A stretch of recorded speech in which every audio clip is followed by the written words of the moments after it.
네, 하나님 말씀 보시겠습니다. 역대하 17장 1절에서 19절까지요. 아사의 아들 여호사밧이 대신하여 왕이 되어 스스로 강하게 하여 이스라엘을 방어하되 유다 모든 견고한 성읍에 군대를 주둔시키고 또 유다 땅과 그의 아버지 아사가 정복한 에브라임 성읍들의 영문을 두었더라. 여호와께서 여호사밧과 함께 하셨으니 이는 그가 그의 조상 다윗의 처음 길로 행하여 바알들에게 구하지 아니하고 오직 그의 아버지의 하나님께 구하며 그의 계명을 행하고 이스라엘의 행위를 따르지 아니하였음이라. 그러므로 여호와께서 나라를 그의 손에서 견고하게 하심에 유다 무리가 여호사밧에게 예물을 드렸으므로 그가 부귀와 영광을 크게 떨쳤더라. 그가 전심으로 여호와의 길을 걸어 산당들과 아세라 목상들도 유다에서 제거하였더라. 그가 왕위에 있은 지 3년에 그의 방백들 벤하일과 오바댜와 스가랴와 느다넬과 미가야를 보내어 유다 여러 성읍에 가서 가르치게 하고 또 그들과 함께 레위 사람 스마야와 느다냐와 스바야와 스바디아와 아사엘과 스미라목과 여호나단과 아도니아와 도비아와 도바도니아 등 레위 사람들을 보내고 또 저희와 함께 제사장 엘리사마와 여호람을 보내었더니 그들이 여호와의 율법책을 가지고 유다에서 가르치되 그 모든 유다 성읍들로 두루다니며 백성들을 가르쳤더라. 여호와께서 유다 사방의 모든 나라에 두려움을 주사 여호사밧과 싸우지 못하게 하심에 블레셋 사람들 중에서는 여호사밧에게 예물을 드리며 은으로 조공을 바쳤고 아라비아 사람들도 짐승떼 곧 순양 7,700마리와 순염소 7,700마리를 드렸더라. 여호사밧이 점점 강대하여 유다의 견고한 요새와 국고성을 건축하고 유다 여러 성에 공사를 많이 하고 또 예루살렘에 크게 용맹스러운 군사를 두었으니 군사의 수요가 그들의 족속대로 이러하니라.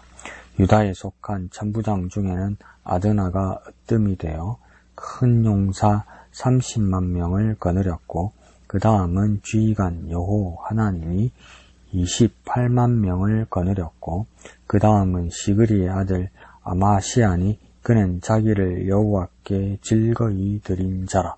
큰 용사 20만 명을 거느렸고 베냐민에 속한 자 중에 큰 용사 엘리아다는 활과 방패를 잡은 자 20만 명을 거느렸고 그 다음은 여호사밧이라. 싸움을 준비한 자 18만 명을 거느렸으니 이는 다 왕을 모시는 자요 이 외에 또 온 유다 견고한 성읍들의 왕이 군사를 두었더라. 아멘. 자, 오늘 본문은 그 아사 왕을 이어서 여호사밧이 왕이 됩니다. 그래서 분열 왕국에서 유다 왕국의 왕들을 차례대로 보면 첫 번째 르호보암, 그 다음 아비야, 아사, 여호사밧 이렇게 됩니다.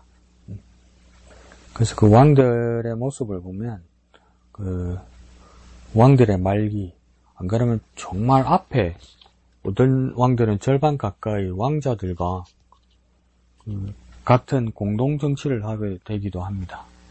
그래서 그 년수가 그렇게 크게 의미가 다르기도 하거든요. 여호사밧도 아사와 그런 정치 기간을 가졌던 것 같습니다. 자, 1절 하반절에 보면 여호사밧에 대한 평가 중에 가장 특징적인 모습은 스스로 강하게 하였다 이렇게 말합니다. 여호사밧 스스로를 강하게 하였다. 그래서 스스로 강하게 하였다는 뜻이 무엇일까?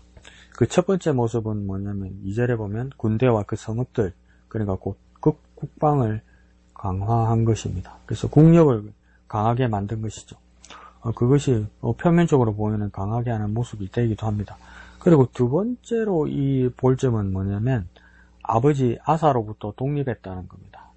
그러니까 아사 말년에 하나님을 저버리고 또 병이 들므로 아사와 그 여호사밧의 공동 정권이 되었을 겁니다. 아사가 제대로 거동도 못하고 이렇게 병상에 누워 있으니까 그 정치들을 아들 여호사밧이 같이 했던 것 같습니다. 그러면 여호사밧이 정치를 한다고 그래도 아사의 스피커 뭐 그렇게 될 거고, 아버지 아사가 사사건건 간섭할 거고, 그 여호사밧은 아사의 눈치를 또 살펴야 하고 그런 상태였던 것이죠. 9월 23일입니까? 이재명 대통령의 미국의 그 유엔 연설에 대해서 많은 사람들이 좋은 평가를 했습니다. 그런데 그 기조가, 그 내용에 보면, 상세히 보면 대한민국의 그 국익보다 미국 정부의 입장을 살피는 그 내용이 너무 많았다는 겁니다. 왜 그런 내용들이 많이 들어있었을까? 그것은 정보 강요들 중에서, 우리나라 강요들 중에서 미국 유학생 출신들이 참 많다는 거죠. 그래서 애국보다, 우리나라를 사랑하는 것보다 친미, 그러니까 미국의 눈치를 너무 본다는 겁니다. 그런 사람들이 영특해 보이니까 그런 사람들 다 바꿔야 됩니다. 무능한 사람은 물러나야 되고, 안 물러나면 바꿔야죠. 여호사밧도 처음에는 아버지 아사 아래에서 종속되어 눈치를 보았을 겁니다. 그런데 이제는 독립하려고 합니다. 더군다나 아사는 나중에 정치적 타협과 하나님께 구하지 않는 모습으로 그 변질되거든요. 그래서 이 아버지의 불신앙의 뜻을 떠나서 여호사밧이 어떻게 됐다고 보는 거냐면, 스스로 강하게 되었다. 그렇게 볼 수도 있습니다. 그러니까 이제 이렇게 그 사람들을 향한 의지, 사람들을 참고하는 것, 사람들을 따르는 것, 이것들이 다 떠나버렸단 말이죠. 근데 어떻게 여호사밧이 강하게 될 수 있습니까? 불안한 상태죠. 그런데 3절에는 어떤 일이 일어났습니까? 여호와께서 여호사밧과 함께 하셨다, 이렇게 이야기합니다. 그러니까 불신앙을 떠나니까 혼자가 되는 것이 아니라, 따돌림 받는 것이 아니라 하나님이 함께 하십니다. 우리는 주위 사람들과 친구들과 세상과 사회와 직장과 가족이 무서워서 그들에게 붙어 있으려고 그런단 말이에요. 심지어 종속하려고 그런단 말이에요. 종살이 하려고 그런단 말이에요. 그게 알고 보면 우상숭배입니다. 우상숭배. 하나님 외에 붙드는 존재들이니까요. 근데 그 불신앙을 떠나면요, 하나님이 함께 하십니다. 그들과 결별하면 한 분이신 하나님이 함께 하십니다. 그것이 오늘 3절에 드러나는 말씀이죠. 그래서 그 스스로 강하여지는 모습이 구체적으로 4절과 6절에 나옵니다. 그게 가장 키가 되는 단어 둘이 뭐냐면 오직, 그리고요 전심으로, 이렇게 됩니다. 오직, 전심으로.